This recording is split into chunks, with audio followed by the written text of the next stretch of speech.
పాకిస్తాన్ ఎలాంటి దారుణమైనటువంటి పరిస్థితుల్లో ఉందో మీరు చూడండి. గ్రూప్ దశలో భారతదేశంతో పాకిస్తాన్ టీం ఓడిపోయినందుకు ఒక్కొక్కరికి 50 లక్షల రూపాయలు ఫైన్ వేశారు.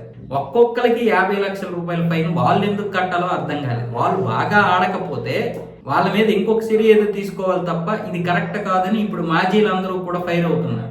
అయితే ఇందులో ఇంకొక ట్విస్ట్ ఏంటంటే మోస్విన్ నక్వీ ఈ 50 లక్షల రూపాయలు ఫైన్ వేశారు. పీసీబీ బోర్డు నిర్ణయంతో పాటు మోసిన్ నక్వీ కూడా దీనికి ఆమోదం తెలిపాడు.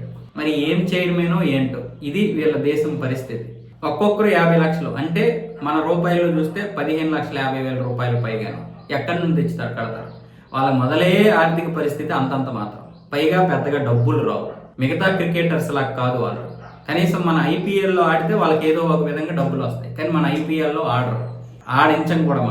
మన బంగ్లాదేశ్కి చెందినటువంటి వారినైనా ఆడించాం, కానీ ఇప్పుడు అది కూడా లేదు. వాళ్ళ క్రికెట్లో కనీసం వాళ్ళకి ₹1,00,000 వచ్చే పరిస్థితి లేదు. ఏమి ఇచ్చుకోలేక గొర్రెలు, నూనె ప్యాకెట్లు బహుమతులు ఇచ్చుకుంటున్నారు వాళ్ళు, వీళ్ళు పిండిలు.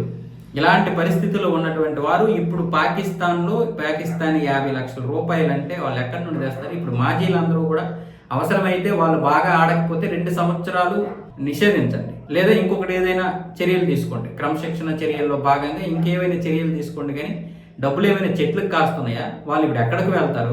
ఏం చేస్తారు? మీరు ఏం నిర్ణయాలు తీసుకుంటున్నారు? మీకేమైనా అర్థమవుతుందా? అంతర్జాతీయంగా మన పరువు పోతుంది అన్న విధంగా మాజీలందరూ కూడా ఏకముక్తంగా మాట్లాడుతున్నారు క్రికెటర్స్కి సపోర్ట్గా. పరిస్థితి ఇలా ఉంది పాకిస్తాన్లో. ఈ దేశం మళ్ళీ మన దేశం మీద అది చేసేస్తాం, ఇది చేసేస్తాం అని వీళ్ళు మళ్ళీ ప్రగల్భాలు పలుకుతారు. ఉగ్రవాదం చేయడం తప్ప మీకేమీ రాదు. ఇలాగే ఉంటుంది మీ దేశ పరిస్థితి.